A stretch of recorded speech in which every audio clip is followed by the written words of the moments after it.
you're more or less explaining what happens in the stages of, maturity, right? Yes.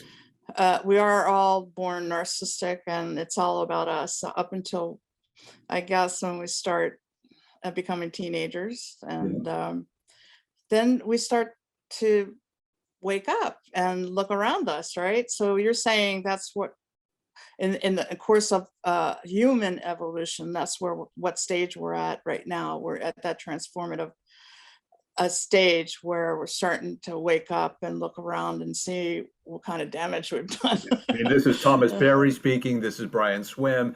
Many philosophers are suggesting to us, even Nancy Abrams and Joel Premack, is that we're really young as a species. When you look at the scientific evidence, Yeah. trace the course of evolution, and so therefore, where we are at a really key pivotal stage. Our brains have evolved to a certain ability.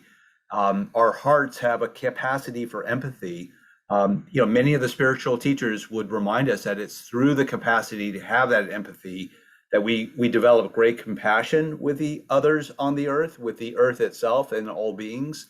Growing that compassion perhaps is a way forward for us as a species, as opposed to maintaining one's selfish view. Compassion tends to take one out of one's own self in relationship with nature and with others, so that there is little boundary between yourself and the environment.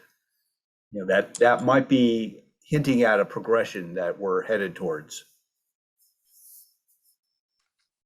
I have to take a moment, Brian, because what you just said is so profound. And one of the reasons that you and I have remained friends is that every time I talk to you, you teach me something new.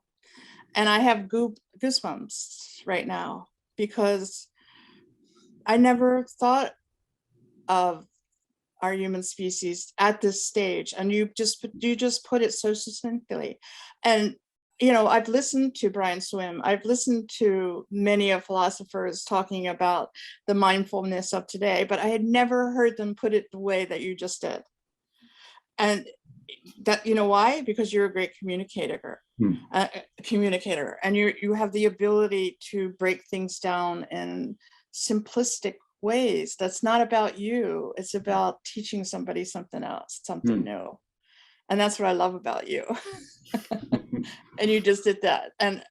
But to me, you need to, that needs to be repeated more and more throughout the world. I mean, throughout so much social media, the same concept that this is where we are and this is what we need to do. That's very simplistic.